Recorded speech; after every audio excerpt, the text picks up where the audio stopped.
What's up? Welcome to a new episode of Movie Schmovie. This is episode number 462. My name is Steve, one of the co-hosts of the show, and as always, I'm joined by Ron. And for Mr. Gondo's sake, be bloodhounds. Kingo Gondo. Great name. It is. I was watching this movie today, Ronald, and maybe you had a similar experience while watching it. I did watch the movie, and I commented to Nikki, this is the driest dialogue of any movie that we've ever done, because there were absolutely no quotable lines. And right when I said that, the police chief turned to his guys and said, "For Mr. Gondo's sake, be bloodhounds." And I was like, okay, well, that was kind of a line. There was a line I can quote. But yeah, that's me, John. But let's get into it. Let's get into required viewing. I think we've got kind of maybe a little subtopic to branch off of that, since you're the only one of us who's seen the Spike Lee remake of this film. Why don't you take us into this choice? Tell us why you picked it, Ronald. Sure. I chose the 1963 Akira Kurosawa movie High and Low, which is based on King's Ransom, the book. So it's an adaptation of that. It's a very interesting story. A man that is manager of a shoe company, his son is kidnapped, and or is it? And as it turns out, it actually isn't his son that's been kidnapped. It's the son of his friend, who's a little. He's like. It's interesting the way they portray him in this version versus Highest to Lowest. I guess we'll talk about that too. So he's like his assistant / friend. Or driver, almost, it seems. Driver, yeah. So, similar thing, but right. Yes. And so his son was kidnapped instead. And there was some urgency about it at first. And then when it turns out that his friend's son has been kidnapped, his driver's son's been kidnapped, his morality changes a little bit about this whole thing. And this is a movie that tackles a bunch of things, class being one of them, and it's a really interesting movie. I'm glad that I chose it. Highest to Lowest was the remake that Spike Lee did that came out this year. Strange rollout in terms of the release, and because of it, I mean, maybe to give this a little more light, I decided, maybe we should highlight the source material that Spike Lee chose, and I wanted to choose this one because Kurosawa has a way of these sort of moving canvases. Like it's kind of hard to describe. Like it feels like every shot that he does is like set up for some sort of painting or something like that. These very statuesque poses of characters that I think is really cool, and this one is no exception. So I'm not gonna lie to you, I love this movie. I love this movie so much. I wish it were a little shorter. That's always my feedback about his movies. Maybe 2 hours versus 2 hours 23 minutes. But man, the last 20 minutes, I gotta say, I'm glad I watched them. So do you think maybe like this it's like sacrilege, right? For us to be sitting here going, this Akira Kurosawa guy, he could have trimmed him down a little bit. Trim that shit down. But I do think Somebody should have reined him in. Yeah, someone should have told him, pipe down, Akira. No, I do think of that, though, as like a thing that maybe more so you feel with older movies is that there's a pacing difference. Yes, and I think sometimes you have to accept that modern viewers are not used to this pace. But I would argue that that's no excuse not to get into it. You know what I mean? Like, I would say that you're kind of limiting yourself if you don't learn to accept and enjoy the rhythms of an older, I would just say an older, differently paced movie. This happens to be like one of those older movies that feels like I mean, this is going to sound silly, but like, oh, so you see some old movies. We've talked about it on the show. I think we talked about it a little bit with the other Kurosawa film we saw, Hidden Fortress. But whenever we've watched an older movie, like, we've always noticed there are things that feel more contemporary than you would expect. And I think he's one of those directors whose movies are just full of things that influenced the people who we think of as kind of defining the more contemporary style that we were familiar with growing up. And so it's like, you can see how people like Spielberg or Coppola or Scorsese or any of those guys were watching these movies.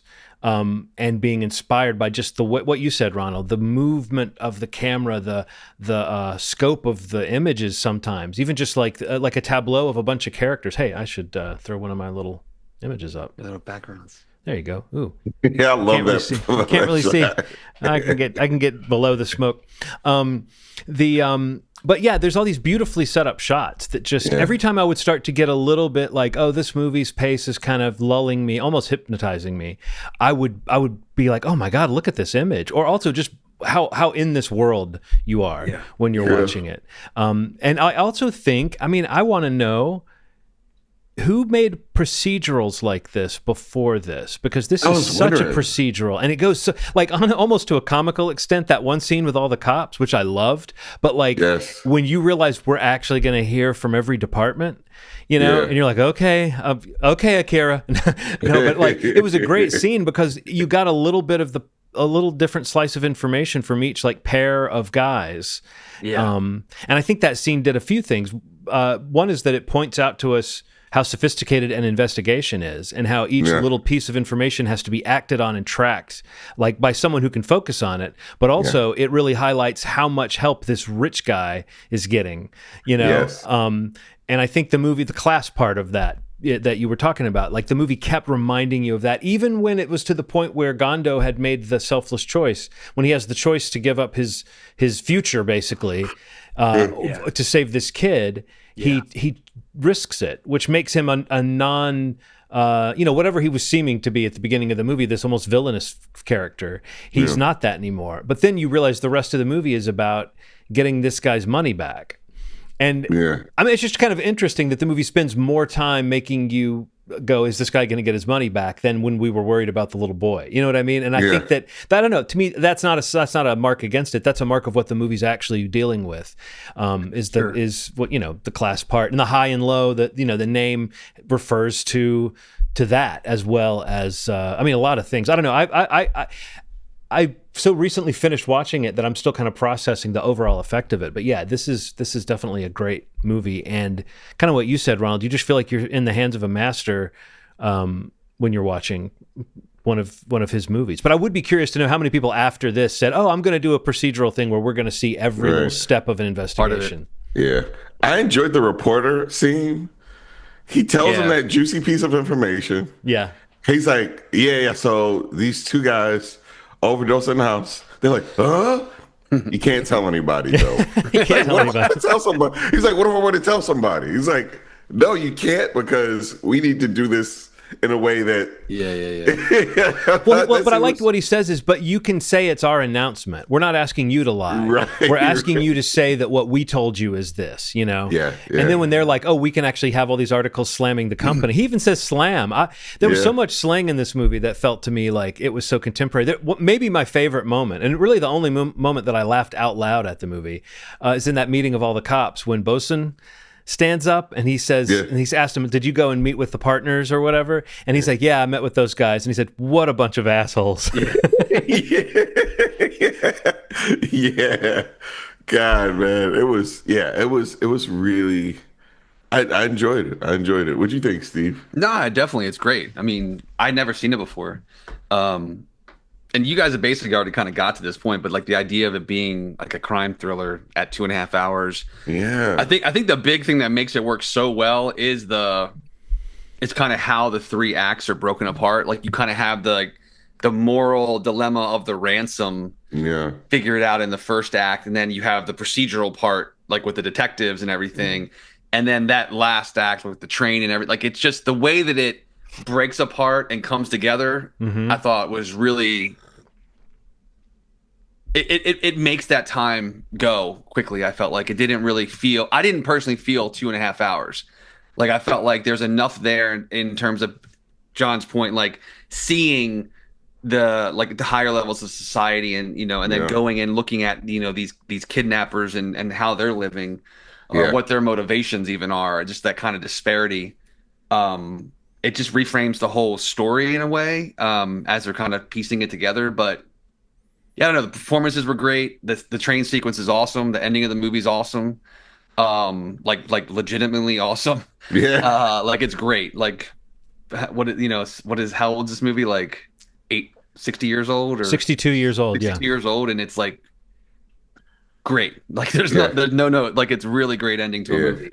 Um, and honestly, like there were like so many little subtle things. Like I would like to your point, John. I watched it like 2 days ago, but like even seeing little things like the luxuries of uh like air conditioning, Yeah. like weird little things that you see in the environments, like, and how like hot and humid it was where the kidnappers lived, like the environmental things, not even Yeah. just like what you can afford or what your motivations are for whatever decisions you're doing for to get money, or to get some means of, I don't know, anything in your life. But like there were so many visual differences, not just what they wore or how well groomed or how they looked, but like it was so comfortable and air conditioned, Yeah. like stupid little shit like that. And you're just like, that shit just really stands out in a movie like this.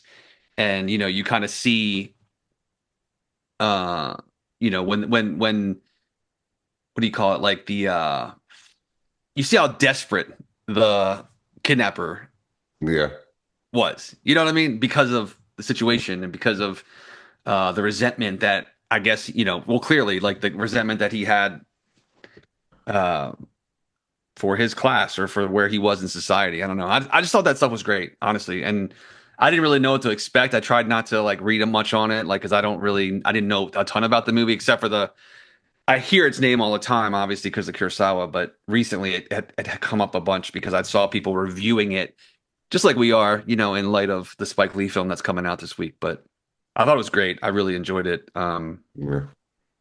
But definitely like a nice little watch before checking out the remake, reimagining, Reimagining. retelling. I Well, don't know. you know what was striking me while watching it was, and I'm not, again, talk about sacrilegious. I was about to say sacrilegious, which I think is a word that Homer Simpson said when Birdie says, "Oh, when I he thought it was skipped Birdie." church and had a waffle that somehow ended up stuck to the ceiling and it fell down. And he says, sacrilegious. I'm having like fever dream memories of Simpsons references right now. No, but here's also sacrilege, is to say though that when I was watching this movie, I was like, I can see why someone would want to remake this. Yeah. I can totally see why someone would say, okay, what if you did this with Denzel? And it's like, yes.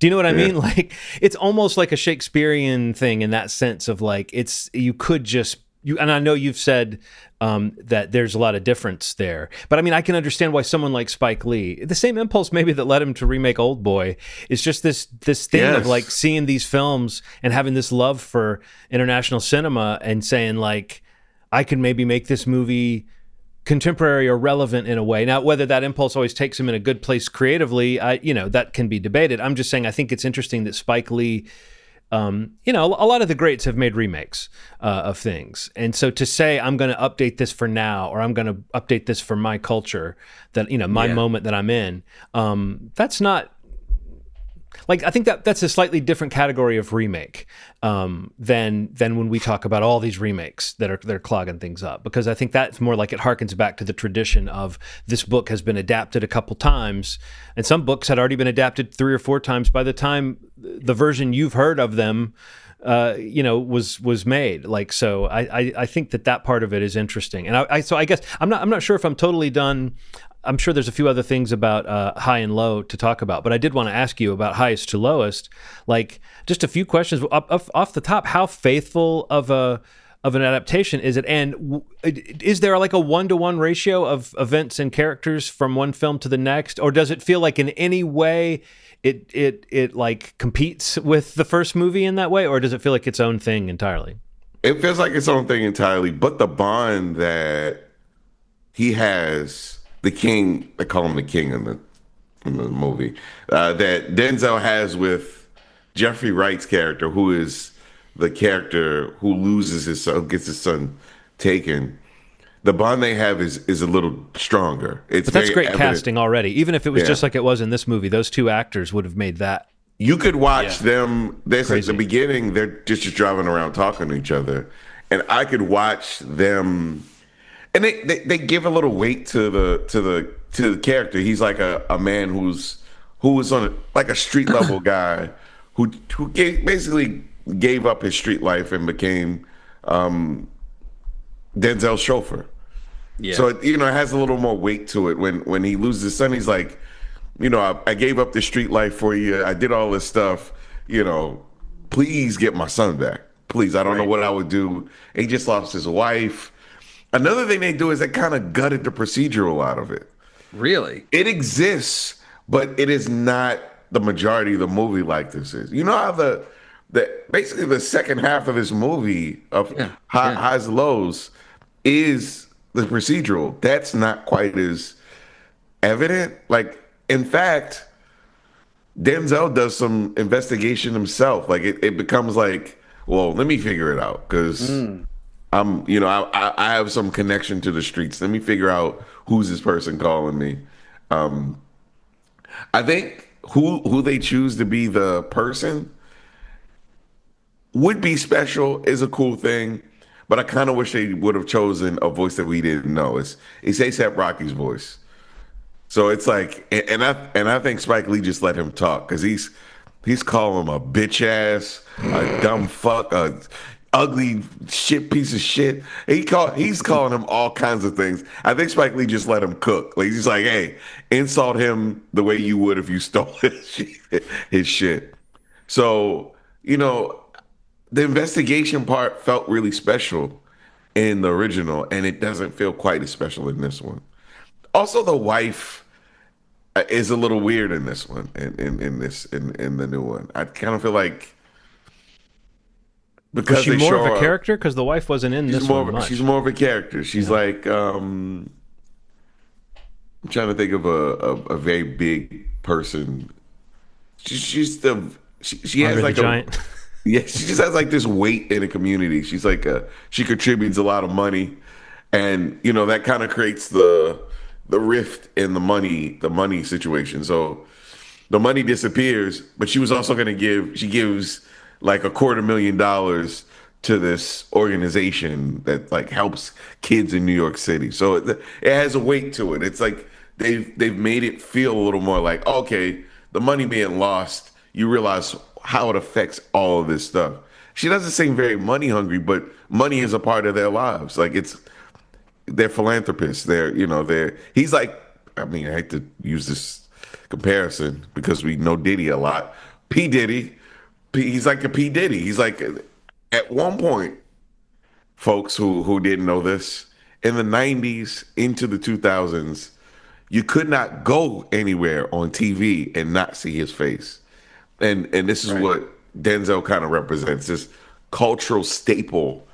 And now that I've sat with the movie a little more, I did like it. I did like it. I thought it was solid. I just think that if you've seen the original and know the procedural exists, it feels really sad to not see a Spike Lee version of a procedural done his way, the way that he's done things in the past. Like I think about the big tentpole movie he made, the robbery movie with Denzel, which was kind of Inside Man. Inside Man. That was good. It was good, and it did lack. I love the Inside Man. Yes, it lacked that. Like it could have had the story that we know from Highs and Lows, and then the Spike Lee style investigation, and it didn't have it. The investigation part felt a little like it didn't feel like it had its personal touch on it. So I don't know. I just did a little bit of. I wanted to do a little more research on the original, and so I found it a kind of interesting thing. But before we go back to the original, I did want to ask another question about the Spike Lee version. We already kind of addressed how much it may or may not have followed.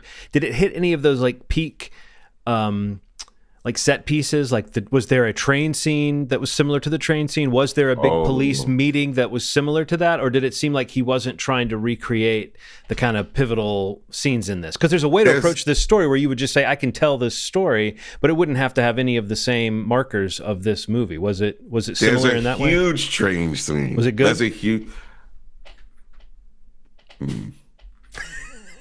There's an issue I have with it, but it doesn't have anything to do with the quality of the movie. It has to do with, okay, I'll give you an example.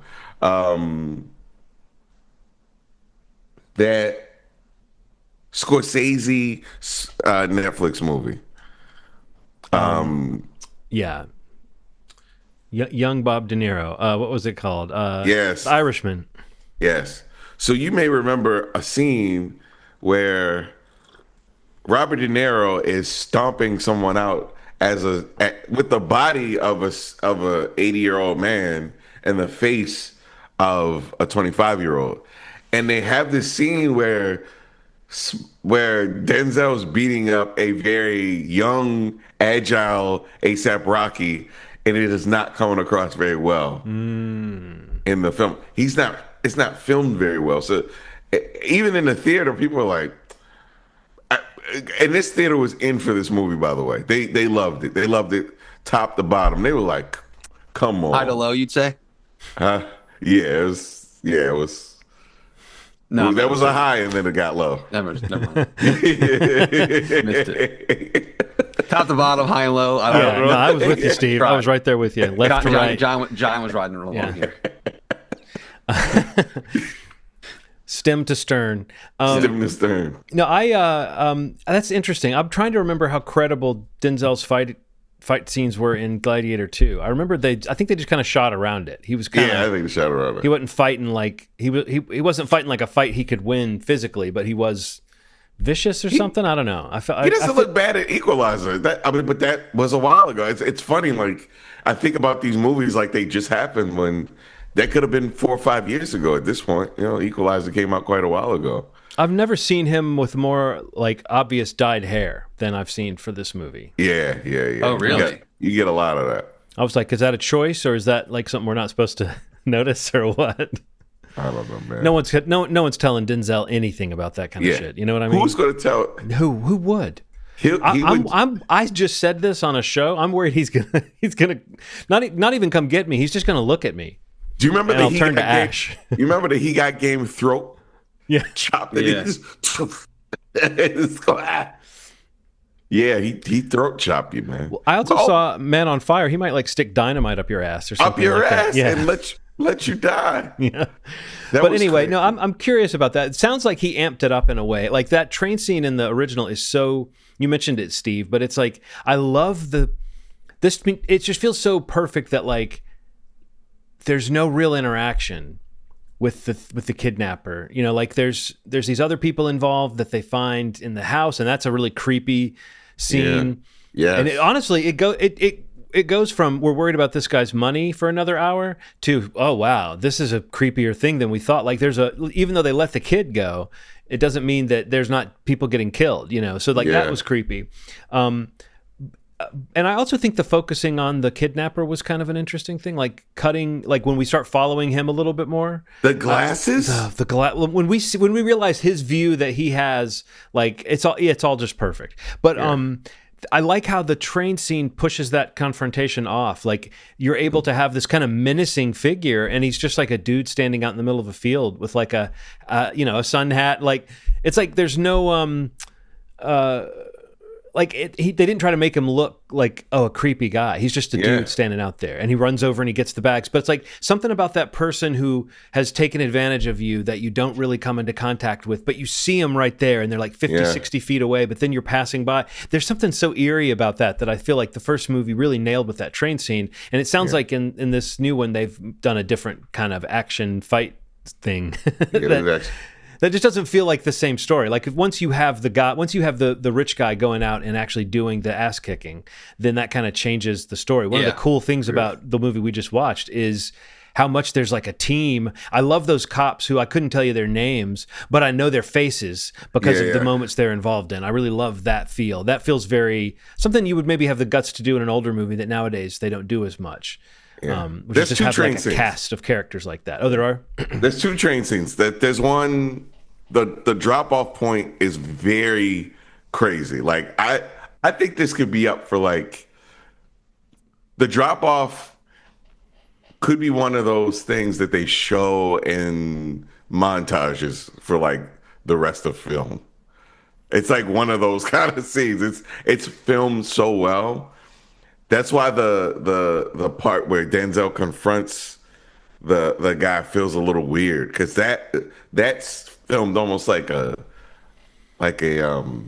Ocean's 11 sort of thing. Mm-hmm. It feels very like whoever planned this is a fucking genius. Like, you know, it's very obvious to Denzel's character and everybody else that like whoever planned this out is a very smart person who's very familiar with New York. So that I think that's what makes me feel so weird about the second train scene that I'm referring to. Okay. Yeah. So the drop off is. Okay, see, because that was such a great scene in the original. It seems to me like if you were going to remake it, that would be one of the scenes you would say, okay, we got to do this. We got to do justice to this part. And then the other part I was going to say is it seems like you'd have to do some version of the cops all in one room reporting their stuff. But you're saying they downplayed the procedural too. And they downplayed the shit out of the procedural. It exists, but it is so light in comparison to. You know, I love some of those scenes. All those people in the room and one person standing up and saying something. Go, oh! That was cool as hell, man. Yeah. It also makes you realize, like, masculinity comes in all different forms, but the energy of it feels familiar. You know what I mean? Like, this is a tough guy right here. This guy, Boston is one of those guys you'd meet here. You'd meet. Any other place. Boston. He might have been my favorite. Just because he was so... I really wanted to be like... I wanted to look into that actor's... Like, is he like an Ernest Borgnine type character actor? Or is he just somebody who was like delivering food one day? And Kurosawa said, "You're going to be in this movie because you got a good mug." And I didn't know that one part. Right when he called the guys assholes, he kind of scratched his forehead with his middle finger like this. Oh, and man. I was wondering, like, is that something that existed back then too? But either way, I feel like even the movie language of when he gets brought in. I mean, honestly, I could just enthuse about like that opening scene when everyone's in the apartment and like the cops are waking up the next morning, and you just find out the detail that the two cops went out the night before drinking. You don't really need to know that, but Bosun and his like other guy, they went out the night before, and it's like I don't know. I just love that little character bit. It was pretty and also cool. that they kind of tease him about like they didn't want him talking to the kid because he might scare him. I like the scene when it was like he told him that he could see him from where they were, and then the cops ducked out and tried to like sneak around. Oh, they were like on the floor under the table. Yeah, that was great. I should mention too the image behind me. If you're doing the video, the pink smoke. I looked. That was the first use of color that Akira Kurosawa did in any of his movies. Whoa! I hope I'm correct about that. If a film historian can call me wrong on that, but I think this was the first time he had used color in a film. Because I was wondering about that. Like, what was the choice made? Like, I don't know, how common was that at this time for someone to do something like that? But. You sort of forget that just because color came along, it doesn't mean that everybody was doing color films. So for a while there, it was like an artistic choice to say this film should be in color, or a marketing choice maybe. But like we sort of forget nowadays that audiences are sometimes not as excited about a black and white film. We sort of forget that was an artistic choice before that you could decide to do it that way. But I thought it was a really, really cool use of color. I really was not expecting that at all. In fact, I was thinking about that. Were you at all? When they mentioned pink, when he said there'll be pink smoke, I was like, well, surely we're going to get either the pink smoke or the putrid smell, right? But then when it happened, I was like, well, how are they going to do the pink? Like, I really thought, like, how are they just going to say, look, it's pink and we're going to not see pink? But the fact that he wanted it to be pink is kind of a cool like an artistic choice that I don't know if again, I know that he was a very sometimes a very dreamlike even director with his imagery and stuff, but I thought that was kind of later in his career. I didn't know that early on he was already kind of just playing with form like that. Yeah, it's pretty cool, man. But I agree with you, Ronald. He's someone that I need to continue to educate myself. I've seen a few of his movies, man. The ones that everyone has seen, and I think that he's made like 30 more than the ones I've seen. Yeah.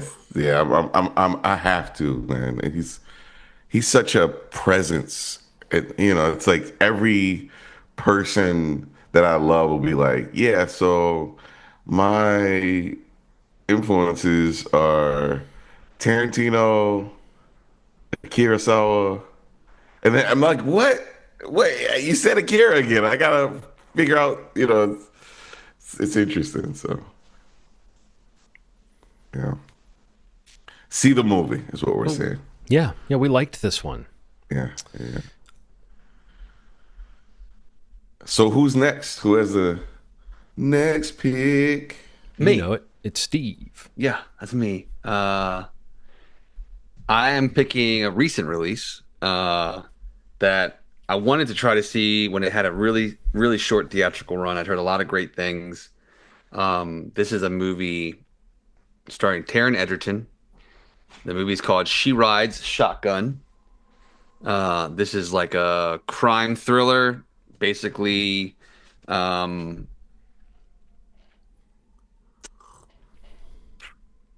Father-daughter kind of road trip, running from criminals, running from the law. He's not the best person himself, but she's basically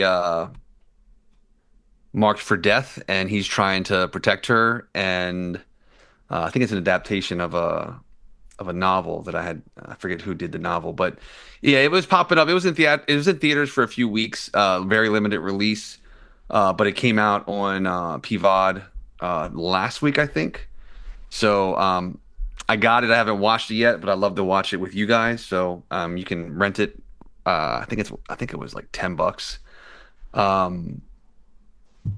Actually, no, I think it was $10 to buy it. What did I do? Anyway, She Rides Shotgun. Yeah, it was $14 to buy, $10 to rent. But it got great reviews. It's gotten like a very high Metacritic score, Rotten Tomatoes, popcorn, whatever you're looking at. And, Taron Egerton's been doing some really interesting stuff. We started talking before we recorded today about his Apple TV series, Smoke. He was in the Blackbird series on Apple TV. A little more, he's doing some like edgier roles. He had the Netflix kind of the big Carry On movie, which is one of their biggest films ever, which is crazy to say out loud. But I don't know. The trailer was great. It looks really good. And I love this whole like kind of on the run father-daughter thriller-ness to it. But yeah, it's called She Rides Shotgun. It's on video on demand, Amazon Prime, wherever you get your digital rentals or purchases. It is available, and we'll check it out and talk about it next week. Cool. By the way, just a couple of quick notes. The show Full Circle was adapted from the same source material. The Steven Soderbergh series. Oh, really? Because I was thinking like high and low feels like one of those stories that almost like every 10 or 15 years there should be an update of this. Like you could almost do it for every era in a way. Like, but like the show Full Circle was like based on the same material or based on King's Ransom or inspired by the Kurosawa film. Or it was, I didn't look extensively into it, but I was trying to see how many times King's Ransom had been adapted, and it said at least 3. The limited what? Yeah, I have to watch this now. Now I have to watch. That's amazing. Well, plus you got like Zazie Beetz and Timothy Oliphant and some other people. Yeah. Claire Danes. That's not a bad cast. Holy moly, guacamole! Yeah, I have to see this though. All right. What was that on Mac? Was that on Max or? Yeah, it looks like. Yeah, I think so. I never watched that. I didn't know. Neither. For some reason, I thought you had watched it and told me it was good, Steve, but I might be confusing it with something else. Yeah, I haven't seen this one. Surely I'm not confusing you for someone else, because there's no chance of that.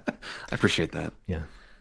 No, this looks good. Yeah, I would definitely check. Maybe I said I wanted to watch it. That's very likely. And just forgot. That's the But way yeah, life anything goes. Oliphant, I'm in. Yeah, I know. Has Yeah, have you guys been keeping up on Alien Earth? No. not the I'm most like, recent. I haven't watched this week's. The most recent one doesn't have Oliphant in it, so it doesn't matter. Spoiler alert. Well, Shit. no, that's just Now I'm out on this episode. nothing bad happens. I'm to skipping him. this one. It's the show has got don't you think the 5th episode in an 8-episode season is always like they do the little outlier episode that they always do that thing. All Yeah. these streaming shows do that, where they get you all hot and bothered, and then they break away from the main storyline to give you some little piece of something. Yeah. But no, I just want to say I think Timothy Olyphant is fantastic on Alien Earth, and I think that So good. he's competing now for the. We long ago we did our favorite robots episode, and I had Michael Fassbender's David as one of my favorite robots. Yeah. Yeah. Timothy Olyphant is competing just because he's getting to do so much, like not much more necessarily, because we still haven't seen that much of him quantitatively, but like the way that he plays these little moments against Boy Cavalier, where you can just see him like, he's just calculating and thinking, and he's doing that robot. He's on the show, Ronald. We have the cyborgs who are half human and half robot, and we have the androids or synthetics like Timothy Olyphant's character that are the ones we know from the old Alien movies that are just full on androids. And then we have the hybrids, which are human consciousnesses that have been ported in. And we have like a chief representative of each one of those camps that we really have been following on the show. And Timothy Olyphant has kind of emerged as like, this is this show's classic android.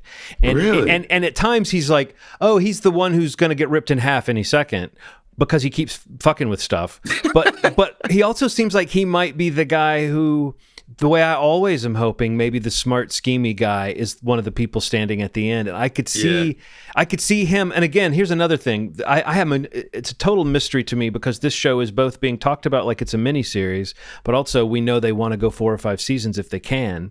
So I have no idea what piece of story, like I don't know what 8 episodes of this show is going to be. If it's going to be a complete loop where we go, all right, we just took care of all these characters, or if it's going to end with like things like, for instance, Boy Cavalier, who's like a nearly Joffrey Baratheon level hissable kind of character. Yeah. It's like, if this was a one and done thing, he's going to die horribly in this season. But if it's a multi-season show, you don't waste a character like that in the first season. You keep him going so that you can hate him more. So I don't know. It's that kind of thing, Ronald, where it's Noah Hawley. I love his stuff and trust him, but I'm definitely curious about like what is this? Is the end of this season going to leave almost nobody that can hang around, or is it going to feel like a season 1? But yeah, Timothy Olyphant's character, that scene, Steve, with the sheep. Oh my God, dude. So good. So good. That whole scene was amazing. The whole scene. All the way to the very end. Oh my God. Like everybody, what comes out, the way like Timothy Olyphant, when he's watching it and he's like got this respect for it, and then Boy Cavalier is fascinated with it, but he's got no respect for it. At all. Yeah. At all. And then the way that where he's like, you can look at the way he's looking at us, and it really does look intelligent. I don't know. They did a great job of making switched. Yeah. So No, this show is incredible. Like it is. I'm we did that episode with the MCU Bleeding Edge podcast and talked about the first episode or the first 2 episodes, but we haven't really checked in on it in general. But this is like appointment viewings for me. Like I cannot wait till the new episodes of this drops. I was gonna watch it last night and just didn't have time, but I just feel like all the casting is so good. Like the production value is insane, and obviously they spent a ton of money on this. But it's getting watched. I mean, it's getting good. It's getting watched. Mm-hmm. Like the ratings are high for this, and for the network. So that's a really reassuring in general. But I mean, like week to week, literally, I'm just completely engrossed in watching this show. Like it's like turn everything off. I'm focused on it. I don't want to be distracted. I want to pick up every little thing, all the characters. Every little thing that Murrow's doing, like that character's awesome. Yes. What he's doing, where I at least stopped with him, manipulating one of the Lost Boys is just like, it's just wild. But I'm loving this show so much. Something I thought about, Steve, and this won't be a spoiler either, Ronald. Noah Hawley does a great job with, like, on Fargo, of like creating this sense in your mind of like, oh, these two characters are headed for a showdown, you know? Yeah. And sometimes he gives you that showdown, and sometimes he goes another way. I feel like Morrow and Kirsch, there could be a fantastic showdown between those two guys. I don't know if we'll get it, but it could be great. But yeah, the other thing, just to say, it's interesting that Noah Hawley is the first person out of all the people that have taken a whack at expanding the Alien movies. And we've had some great directors and some really talented people. He's the first guy that has said, let's add more aliens. Like, he's the first guy who has really added like characters to the alien part. And like, it's really interesting, especially after the fifth one. I want to hear what you think, Steve, about some possibilities of what might be going on here, because there may be a story behind the story that we weren't even looking for. That if I don't know, Noah Hawley is such a clever storyteller. I could believe that what he's leading towards might be something that is like even more like epic sci-fi kind of stuff in a strange way. But he's already done that. Like you said, he's already made something that fits in with these movies that are all pretty, every alien thing is pretty well made. You know, even Alien versus Predator, those movies, the first one at least, is like well-made schlock. So it's like they've never tried to go too cheap with these things. Yeah, and you're right, Steve. This show looks great because they basically spent way too much on it. But I'm fine because I love it. I'm good with it, yeah, I mean, everything I've heard, and even listening to them in the first couple weeks of when they were doing the press for it, Oliphant, Chandler, Noah Hawley, like all the key leads, like everyone kept talking about the final like 3-4 episodes of the season being like amazing. Yeah. Like, and you know, like I think it was Timothy Oliphant and the main Wendy, her last name, it's Kyle Chandler's daughter. I can't remember her first name. Sydney, maybe. I think she had seen the last 2 episodes and Timothy Oliphant had not, and they were like going off about like how great it was, and he had like, you know, other cast members who had seen it. But yeah, I don't know. I just like that excitement around people explicitly saying that during interviews is encouraging to me, because it's like that's pretty confident to say that, you know, when people are watching the first episode, because you're betting on them riding all the way to the end when you say something like that, and encouraging it as well. So yeah, I'm loving the show, no doubt. I also wanted to throw, I mean, we're kind of go around the horn here, like what else we've been catching up on for the rest of the podcast, but I wanted to mention it last week because it came back. It just, I feel like all we do is talk about Apple TV here, but and or Seth Rogen, because I'm just obsessed with him and I love him. But Platonic the second season of Platonic's out and has been airing over the last 4 to 5 weeks. To little awareness or fanfare, and it's one of my favorite shows. Aaron and I watch it every week. Like we're in love with it. We're in love with them together. I love them in Neighbors together. Them in this together is just as good, just in a different way, as just kind of like best friends who can't stop, you know, getting in each other's ways, or, you know, preventing one or the other from actually progressing in life. But as best friends will do. As they do. You know, it's like sometimes you only tell the them finest people will knock you the off hard your path. truth. Sometimes you're not ready to hear it, and when they need to hear it, you kind of filter it out, unfortunately. And that's kind of what they do in the timing's just bad, I guess, is what I'll say. Yeah. But yeah, I don't know. I love the first season. This season, I think, is just as good, if not. There's some. I mean, the comedy in this season is dialed up. Like the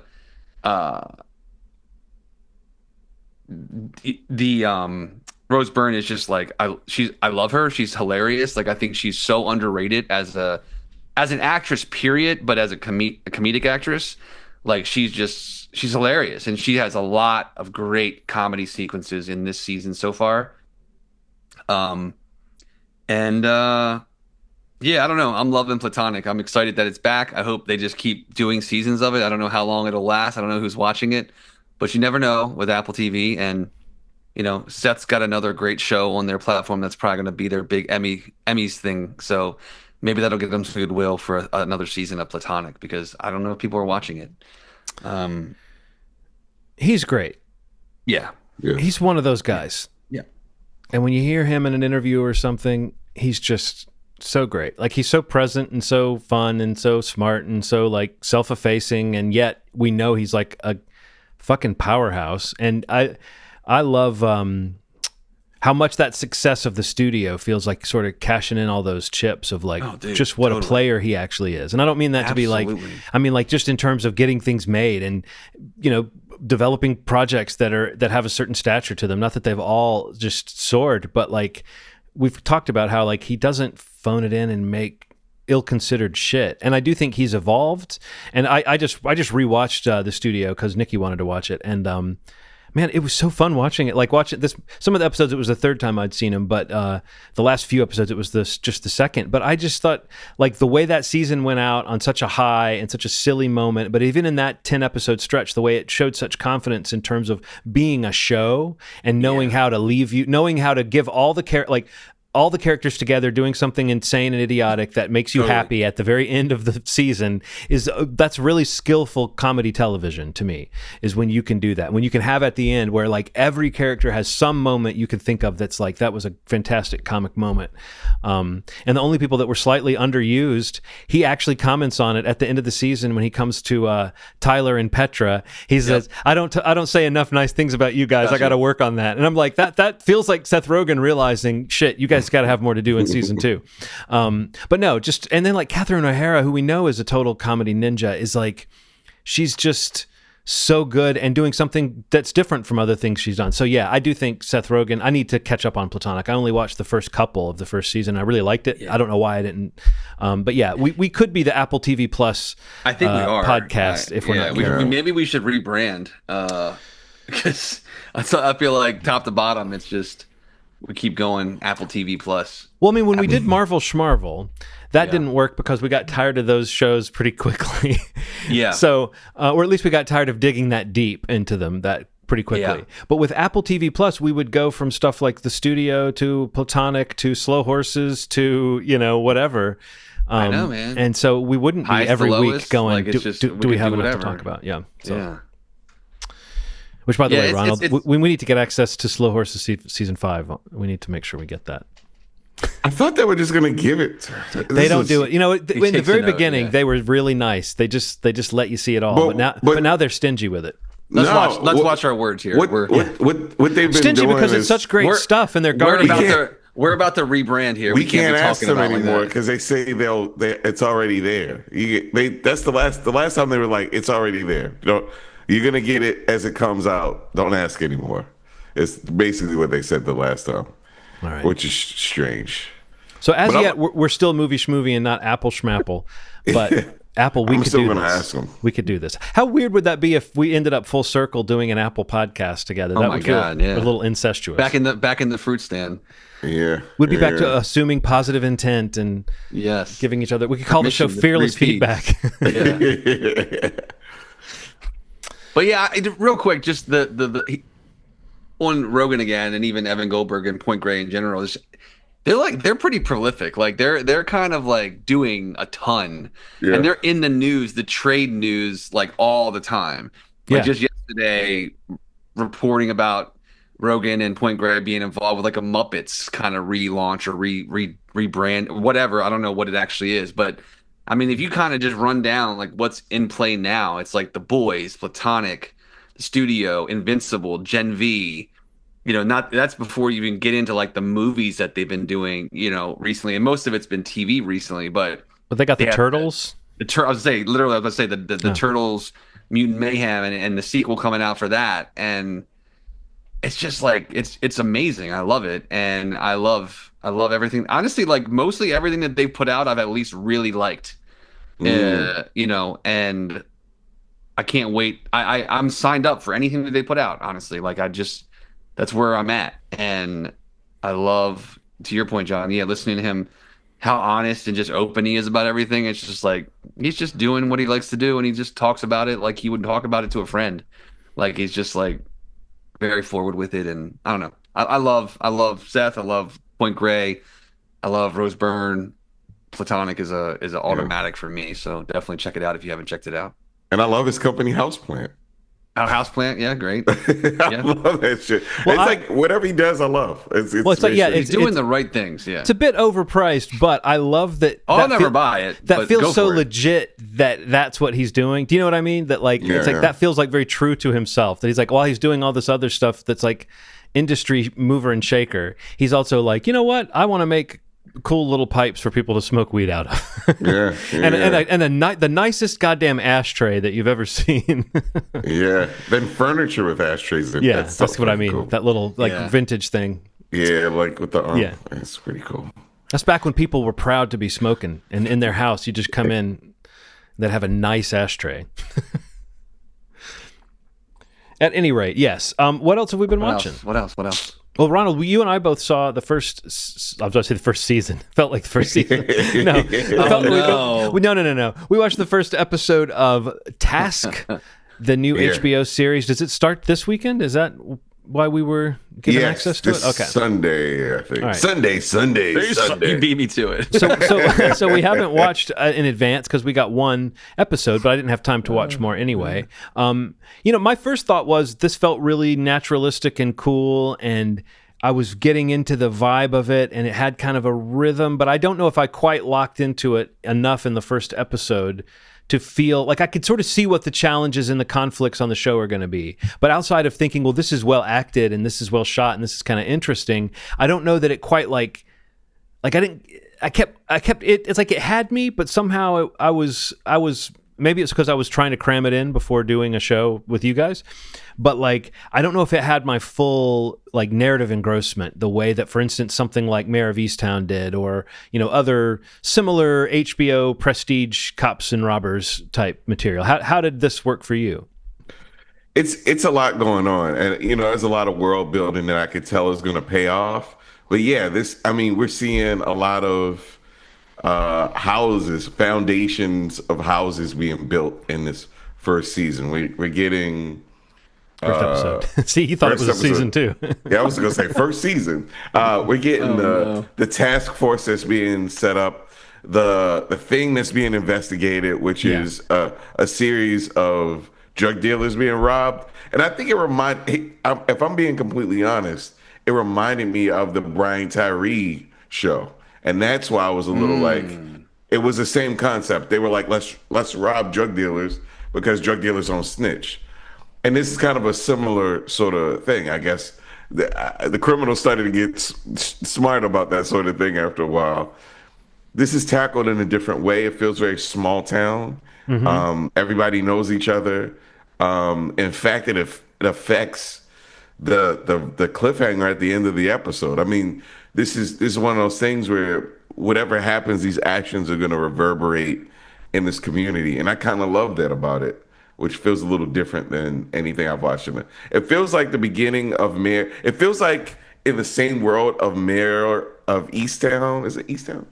Yeah, Mayor of Easttown. Yeah, it feels like it's in the same world, to be completely honest. Yeah, with you. That's what I was feeling like too. This almost feels like a spin-off.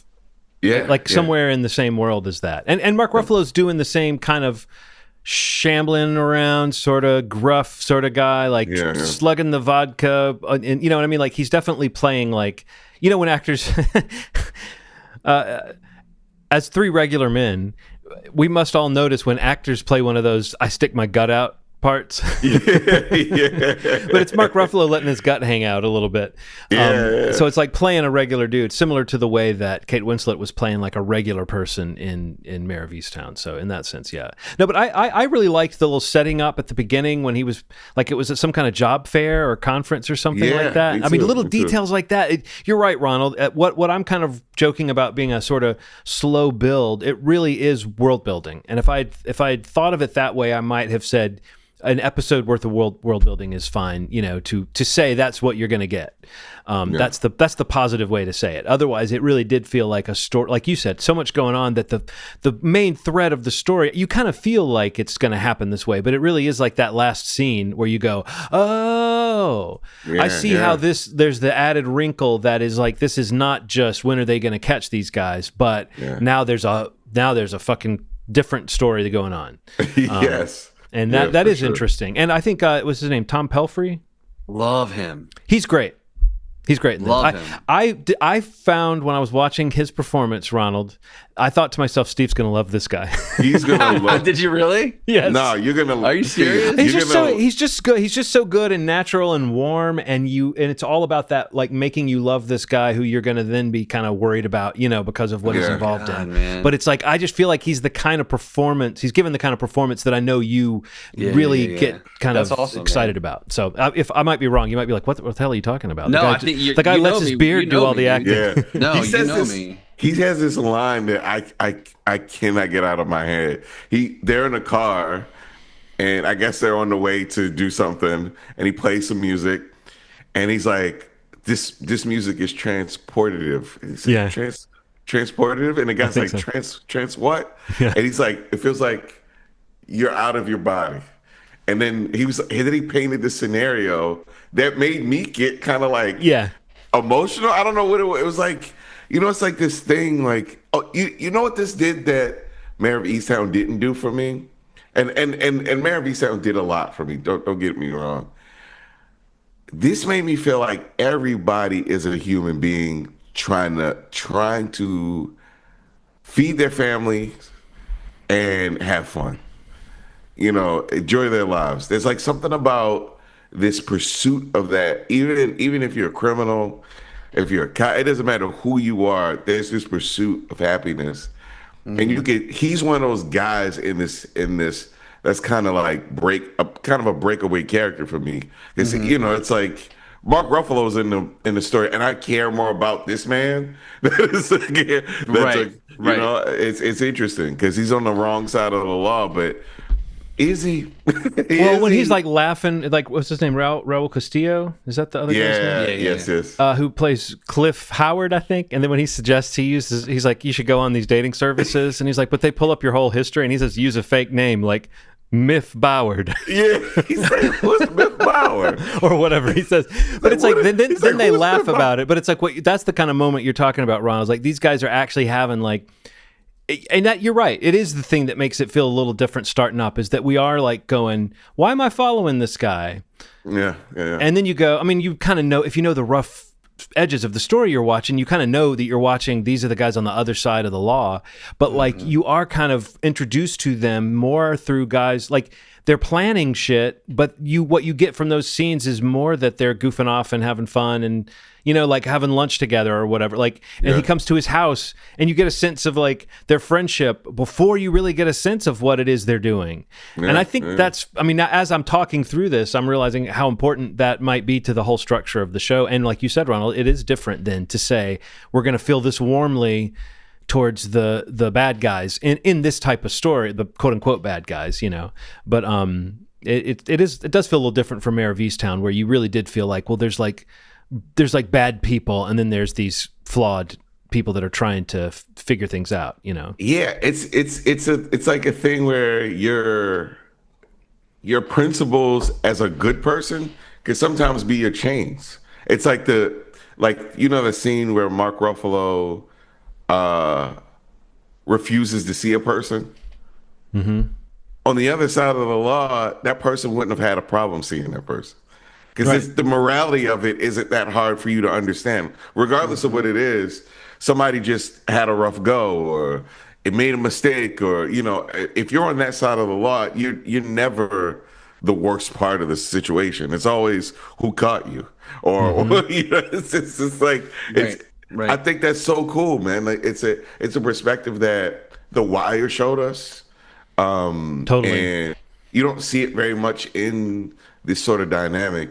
And that's what I kind of took away from it. But in all that, you may get a little overwhelmed with literally how many things is going on at the same time, Steve. There's a lot of stuff happening at once, a lot of fires being burned. That might be a little like, I don't know how I feel about this first episode, but it still feels like that last 5 minutes to me did it for me.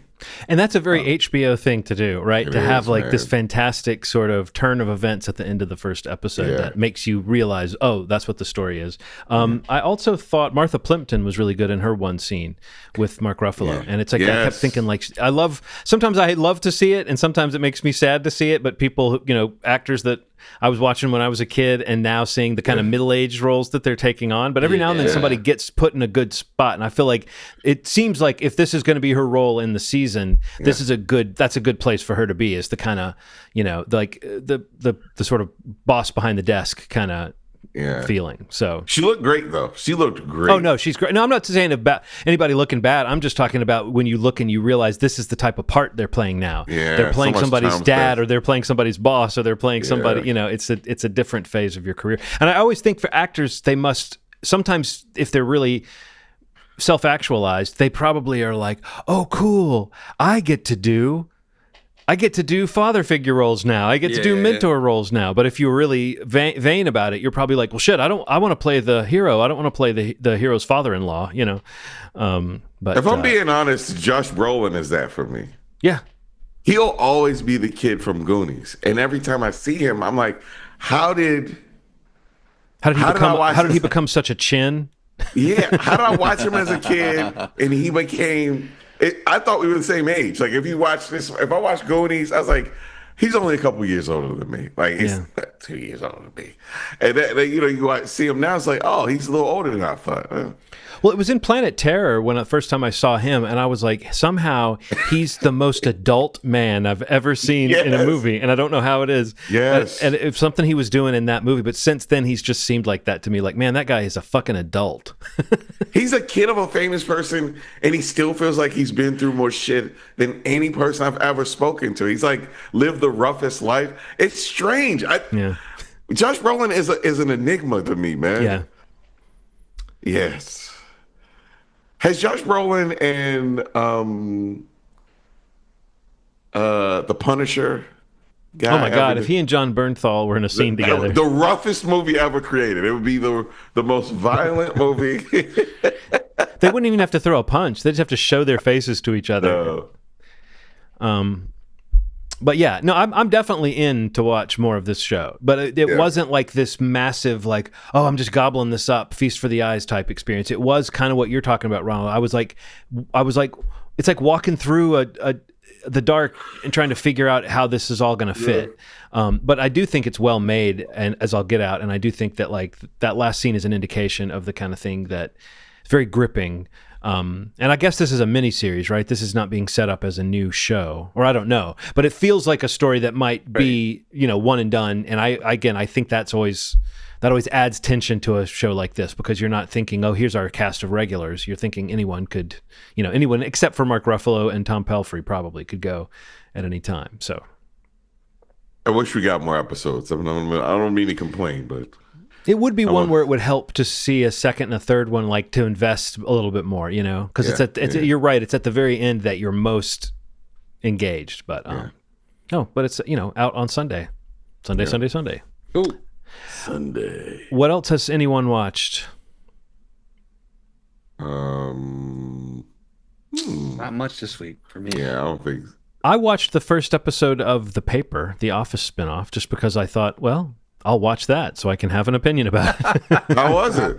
I liked it. At the end of the first episode, I was like, I think this is a smart way to do it. I mean, it's enough of a repeat and enough of a here's how we're relating to the original show, but it's like you already see how they can kind of do a little bit more, a little bit different, a little bit something else. Yeah, I liked it. I mean, I giggled at a few things. It got me going a couple times. The characters are kind of likable. Donald Gleason is great in it. I don't know. I did not feel that it was.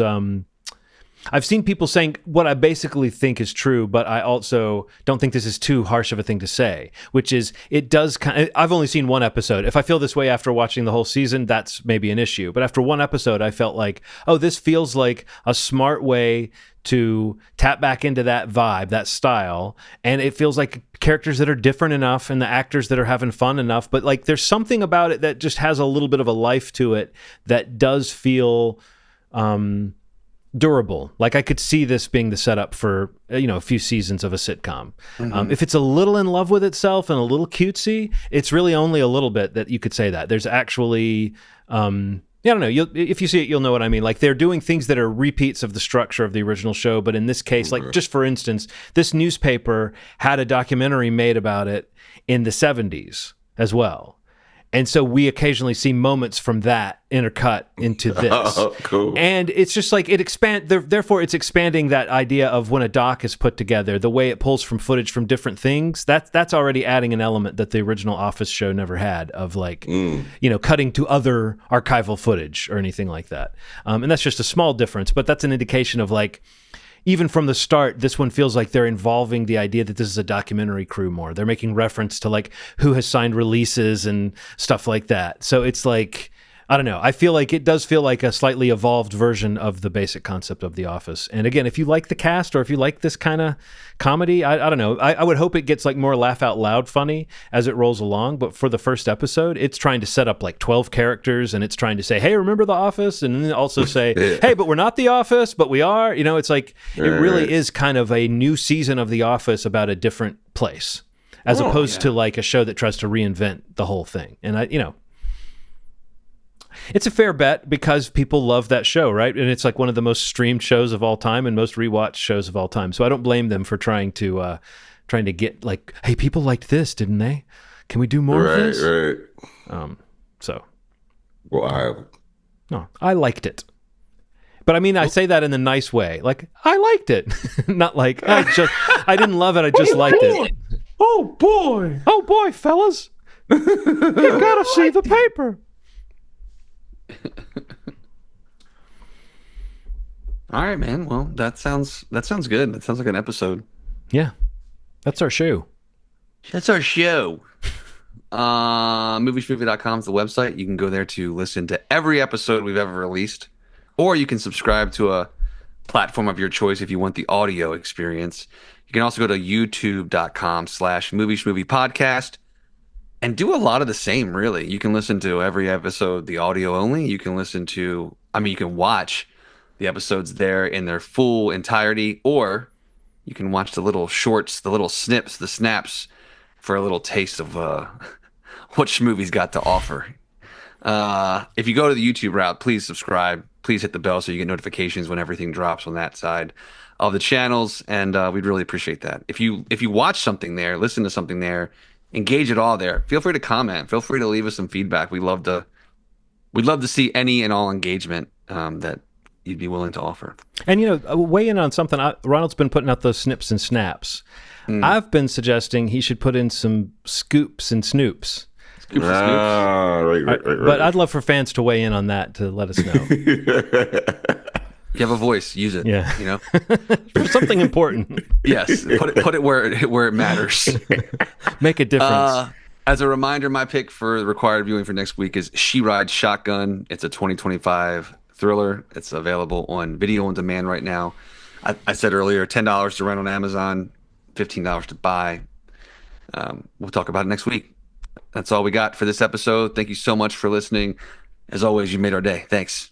Bye.